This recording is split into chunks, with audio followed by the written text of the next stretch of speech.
Hey everybody, and here's Miranda. Notice Brett is drinking his water, as all good people should do, because I'm behind. He's behind, yes. This is my second bottle. Oh dear, which means he's got to drink two more. So like a total 3 bottles he still has to drink. Yep. How do you, never mind. Yeah, I'll get him in. I've gotten more passionate about drinking water than before. Yeah, because if you didn't know, apparently it helps bring down your blood sugars. Yeah, does that, and helps, I guess, lubricate everything, and blood vessels and eyes, blood vessels, and all that kind of stuff. Yeah. So good stuff.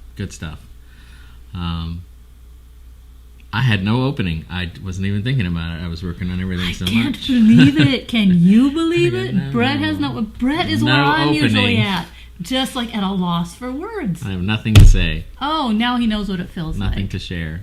Yes, very. Merry Christmas. There. Yes. There's always a winning go-to right there. And if you haven't seen the video, we posted a video of us decorating our Christmas tree. And that's what we have this year. We have our Christmas tree. No more decorations. That's all we're doing is just the tree, despite the cries of our troubled teenager who needs more Christmas lights to make her feel, I don't know, Christmassy. I need the vibe. She needs the vibe of Christmas lights. It's the vibe of taking them all down that I'm not excited about. That's right. And it was funny because Aspen said that we need more Christmas lights, and I didn't say anything, though I did think. But somebody has to take them all down and put them away. That's right. And I was like, no, I will not ruin the vibe, right? Yeah. And so... make a deal. Put them up. She'll take them down. Brett actually said it. I couldn't believe he said it. Bah humbug. That's me tonight. Bah humbug. No, actually, we have these they go over bushes, like outdoor lights, and last year we put them in the window, and they were really cool. And I still have the hooks in the window, but I can't find the lights. I went through that one light box, and I didn't see them. I mean, we should be able to find them, because we used them last year here in this house, so... Yeah. So, they're all over at the office now, so we'd have to go over there and look. But anyway, we're not talking about Christmas lights today. We're talking about broken toes and clean feet with expensive shoes. Ish. And I did too believe you, but... Well, he didn't.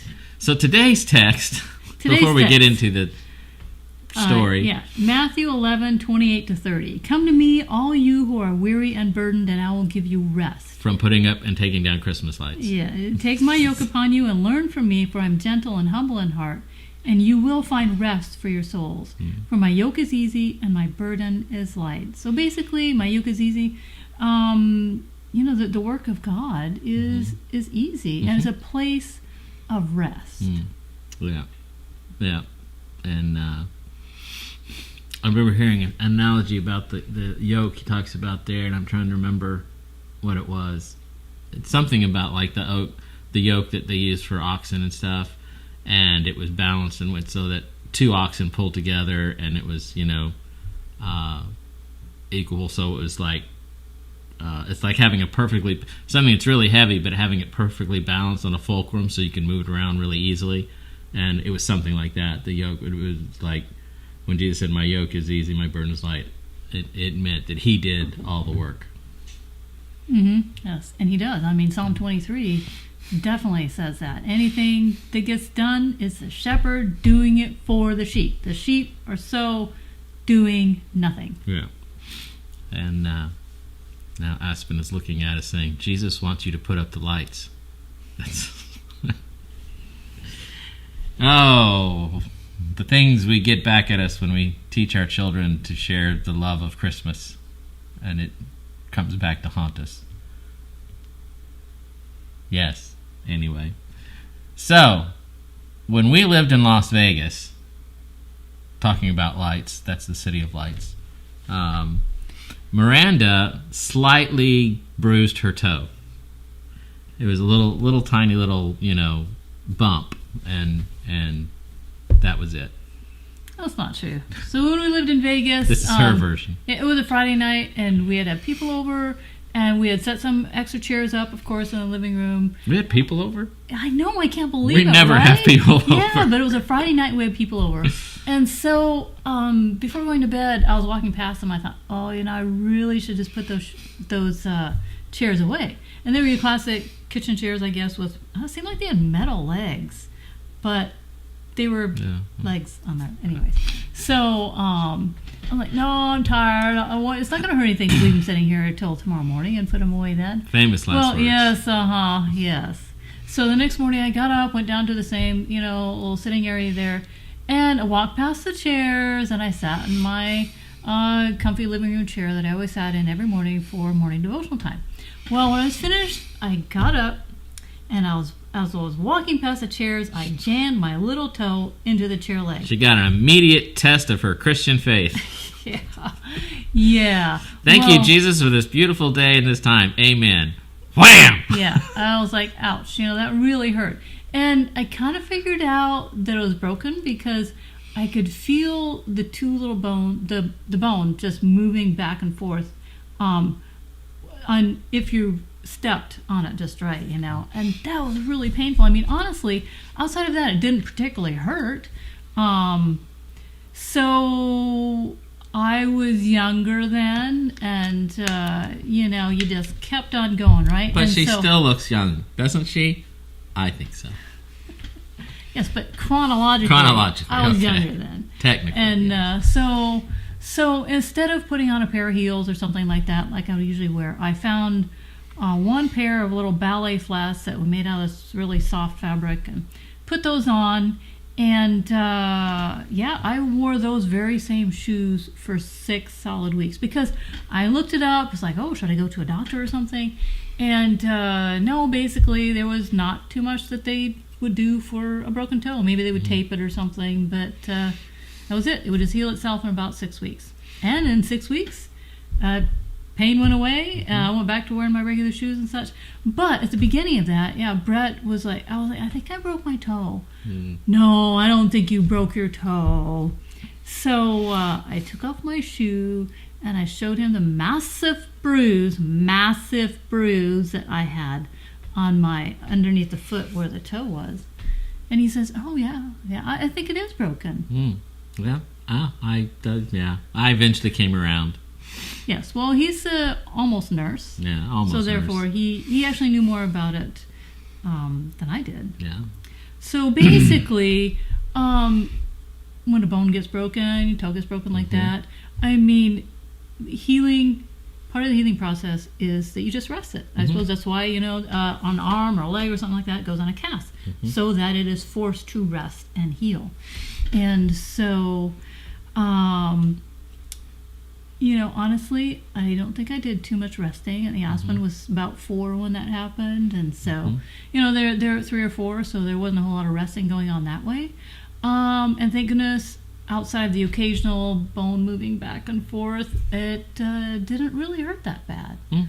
But anyways, so continuing with our Last Supper theme, which we've been talking about for a couple weeks now, we'll focus this week on the part where Jesus actually washed the feet. And since we are officially in the Christmas season, I decided it should have the obligatory Christmas analogy. Now, I had a different analogy already all going and stuff. I thought, it's Christmas. We should do a Christmas analogy. So imagine that Jesus has given you an early Christmas gift. And when you unwrap it, the gift he's given you is time spent with him. Now, this is a cliche analogy, but we spend time lifting weights and our muscles grow. We spend time on some project we're working on or painting a house or something like that. And the more time we do it, the more complete the project becomes. And so when we spend time with Jesus, and we rest in him, our ability to see who Jesus is and who we are increases. Our spiritual life grows when we spend time with him. And so when we spend time with Jesus, right, we're resting in him. And he's the one doing the work, like Brett just said earlier. And so when we rest in Jesus, he heals us.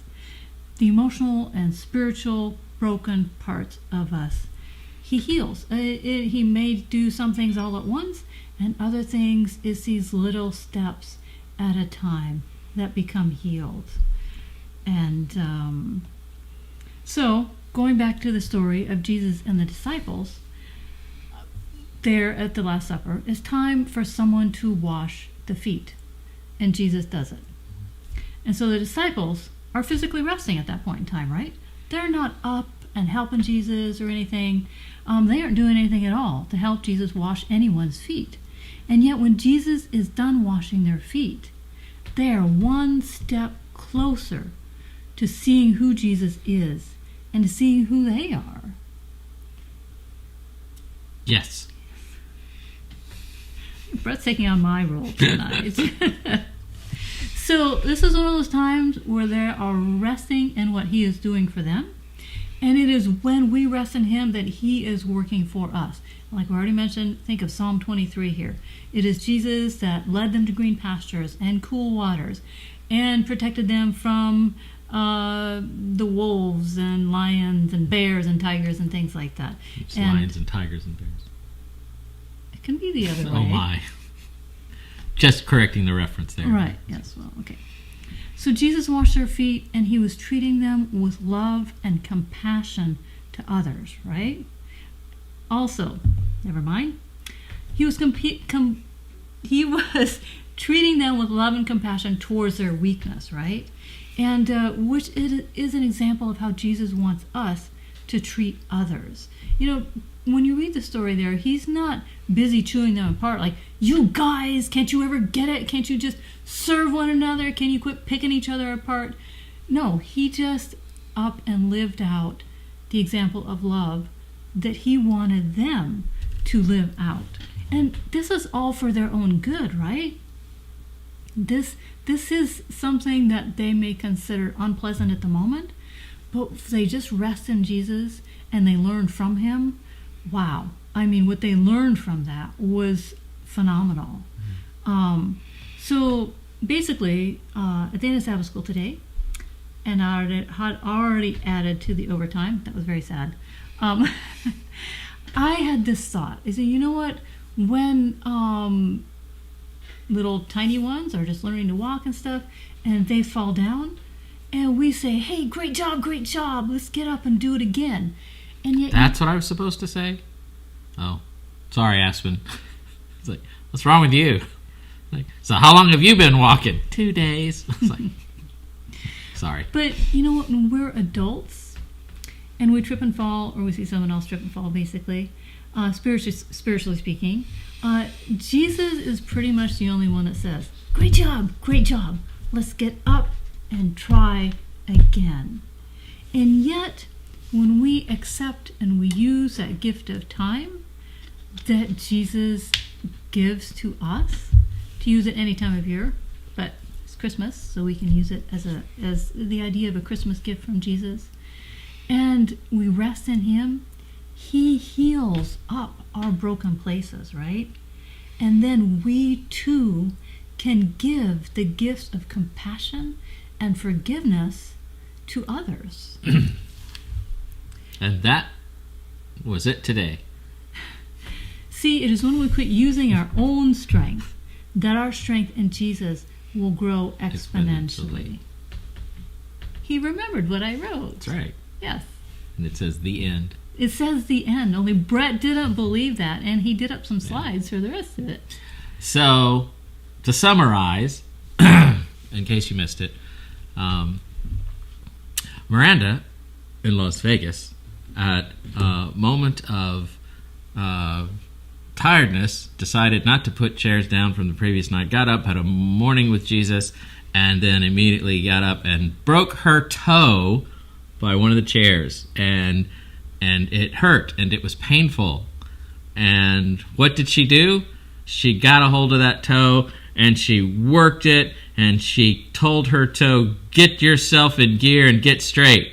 No, she did what you're supposed to do. You're supposed to immobilize the toe, basically, I guess is where the and rest and rest and rest it, and allow the healing process to take place.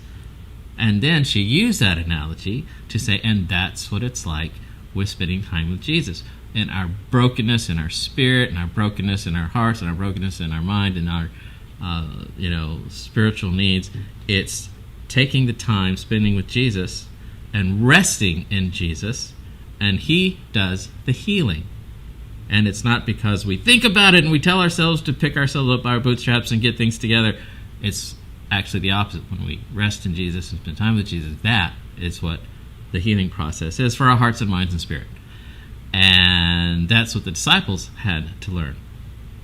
Yes, they had to learn, and yet that was something that they at least started to learn. Learn. Or maybe they'd already learned some of that, but here was another opportunity to see more of that. And now we're going to really test Miranda, because we are going to go into the next part. I'm going to take What? this, and we're going to No! riff.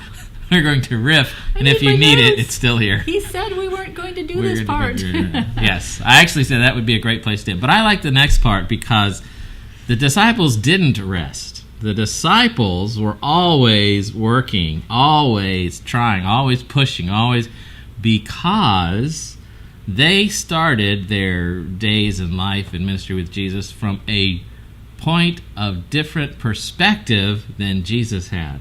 Their perspective of who Jesus was and who the mission, their whole perception and perspective was different. And it caused, that's one of the things Jesus was dealing with all through the time there he had with the disciples, was changing that perspective, trying to change that perspective, because they saw him as the coming conquering ruler who will, unite the Jews and cast off the, yoke of the Romans and bring in the great kingdom. And they were arguing about who was going to be the best and right next to Jesus and all that kind of stuff. And that's where they were at. Even after all those years of Jesus, they were still there at the Last Supper arguing, and no one, and that's where we brought to washing the disciples' feet. Right. So basically, it was their preconceived ideas of who they thought Jesus was and who they thought they were. Basically. And who they should be, because, Yes. I should have this. Yeah. Yes, and who they should be because of who they hung out with, basically. Yeah. Jesus, So, it was their preconceived ideas.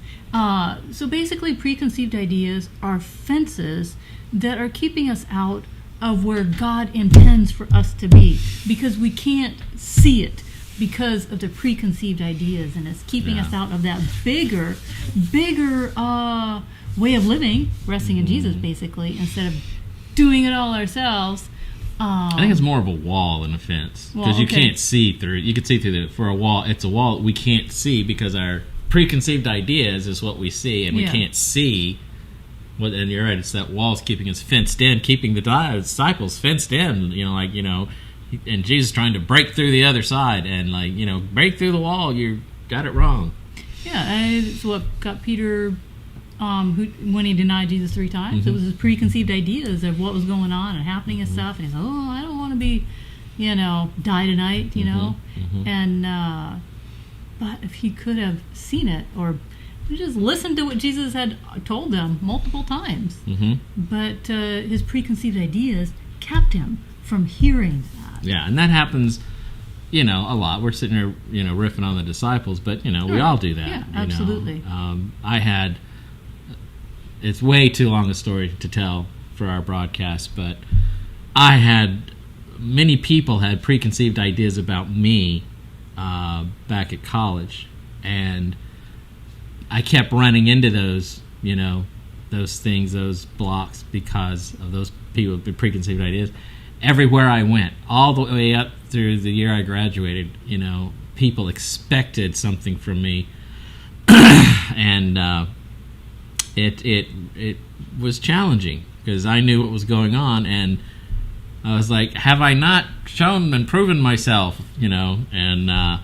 But yeah, it was very frustrating for people to expect you to fail, to expect you to blow it and screw up and kind of stuff, and it's a long story. So if you want to hear it sometime, leave comments, but I'll tell it. But basically, someone's perception and perspective of who they think you are, can really have make it hard to have relationships and connections. Preconceived ideas can destroy relationships, and Right, not only their preconceived ideas of us, but our preconceived ideas of ourselves. Or how situations should turn out, or, take, for example, one of Aspen's friends at school this last week, their girlfriend broke up with them. That was not his preconceived idea of how it was supposed to happen. Oh, he was so sad and all this kind of stuff. And yet that's a preconceived idea that he needs a girlfriend and things like that. Just believe that it's okay to be single. You're 16. Yeah.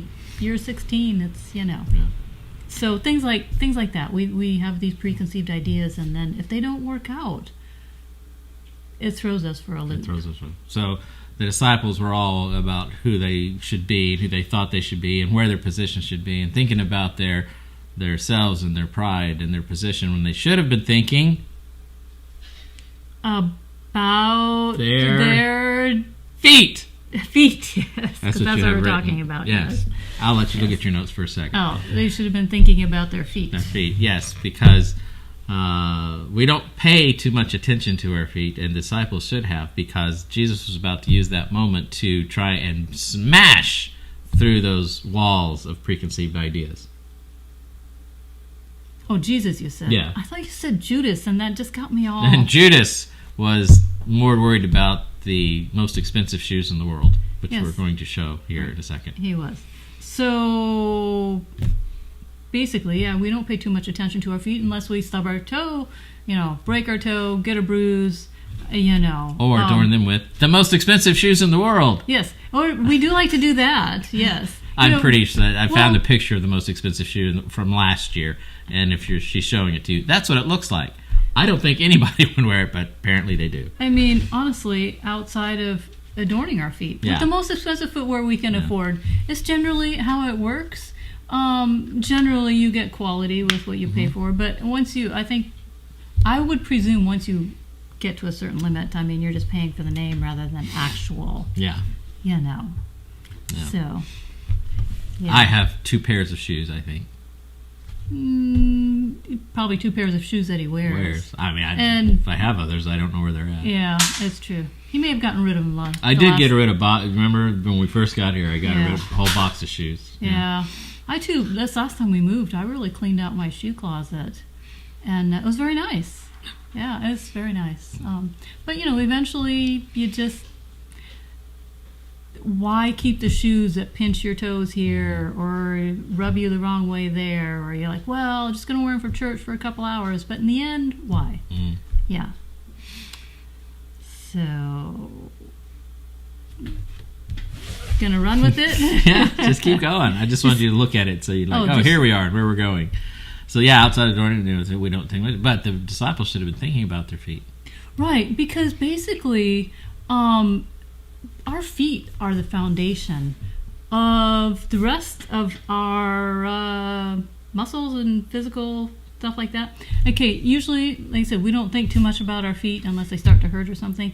Now that I've gotten older, I actually do an exercise routine that includes exercises for the feet because muscles in the feet and such are connected to everything else. So let's say maybe your shoulder hurts. It might actually be a tight muscle in your foot that's causing things to get messed up. Oh, don't look at me that way, Brett. Welcome to Miranda's whole health hour of full body fitness. Right. But that's the foundation of where things start. And everything else then builds up on that. Okay. I'm not sure where you're going with this. Okay. He took my notes away from me. I mean, it's true. It's not acupuncture, but the Chinese thing, like if you have a headache, they have places to rub on your feet, and it helps take the headache away. Your whole body's connected. Everything. It's not like acupuncture. No, it's like there's things in your feet that affect the rest of your body. But there's things in your body that affect your feet. I mean, it is all connected. So to say the feet is foundation is not far off. I'm not saying that if you injure your shoulder it's because of something in your foot. I'm just saying that everything is connected. Mm-hmm. And that's our point for today. Things are quickly falling apart. They are. Me? It's not me. It's not my fault. Okay. So basically, they're at the Last Supper. It was Jesus who washed their feet, right? And what an impactful moment in their lives. Basically, he washed away at least some of their preconceived ideas. Not all, obviously, right? But he started to wash away a layer of the dust of their preconceived ideas. And that life wasn't meant for seeking to be first, but to serve others the way that Jesus served. So in that instance, with their pride and their arrogance and who's going to be first and everything, and then they get into the Last Supper, and the guy, the lowly servant of all, is supposed to wash the people's feet, and none of them were going to do it when the servant didn't show up. And Jesus takes that, and yet, he's number one in their mind, and they're arguing who's going to be number two, number three, and number one becomes, the least of all, and it shames them. And that shame and that shock was basically blowing through that wall of preconceived ideas. And it's like, what's going on here? And it illuminated who they are, the reality, the truth of what was going on in them, and who Jesus really was. It was a flash of recognition. It was only beginning, because they still struggled with it afterwards, but it was a moment they could always come back to and no, this is what it's really about. Right. It's about resting in Jesus and letting Jesus do the work. Yeah, there was nothing they did. I mean, Jesus, all of that revelation and light and healing, because there was a bit of it, he was ripping open a wound of, truth and, a little bit of healing going at the same time, and all they could do was sit there and allow it to happen. Yes, absolutely. And, on the other hand, Judas turned that down, but he could have changed his mind. It would have been interesting to know what was going on in Judas's mind. Yeah. So basically, back to our text, Matthew 11:28-30. Come to me, all you who are weary and burdened, and I will give you rest. I mean, the disciples were certainly wearied and burdened, weary and burdened with the fight of trying to be the top dog, basically. Take my yoke upon you and learn from me, for I'm gentle and humble in heart, and you will find rest for your souls. And for my yoke is easy and my burden is light. And the yoke of Jesus, the work of Jesus, is a place of rest in our lives. Yeah, it kind of reminds me of a story when Colby was, I think, a 9th grader, and he was in academy, and I had grown up with a sister, and of course I had girlfriends and whatnot. So, you interact with your female friends and stuff, and it's entirely different, I guess, than how guys interact and have their social pecking order, basically, sort of. So I found it interesting when Colby told me how, actually it was his good friend. They'd been friends mostly through elementary school. And this friend had decided that he was going to become top dog of the pack of the 9th grade boys. And so in order to do this, since boys are very physical, I guess, he went around and was physically taking down each boy one at a time in the hall, usually, because he was a village student. So my son said he just watched and basically stayed out of his way, and he figured he'd let him get through all the other guys first, right? And then really keep his eye open for this guy coming at him. So, I mean, the guy went through a lot of work to get to the top dog status, right? Except the only problem was Colby was watching for him, and when the guy came for him and he was gonna, come down and knock him down there in the hall, Colby said he saw that and he just went like this and knocked him, and he became the top dog. I mean, all that worry and all that work that kid put through, for what? Now he got to be number 2. It just wasn't. It's just, what a burden, in my opinion. I mean, that was like, he carried that around, working so hard for it. And the real point of that story is that Colby got to be number 1. And he didn't do anything for it. I mean, you know what I'm saying? Like, he let the other guy do all the work. Yes. But Colby was number 1. Being our son, it's important to make sure that point gets across.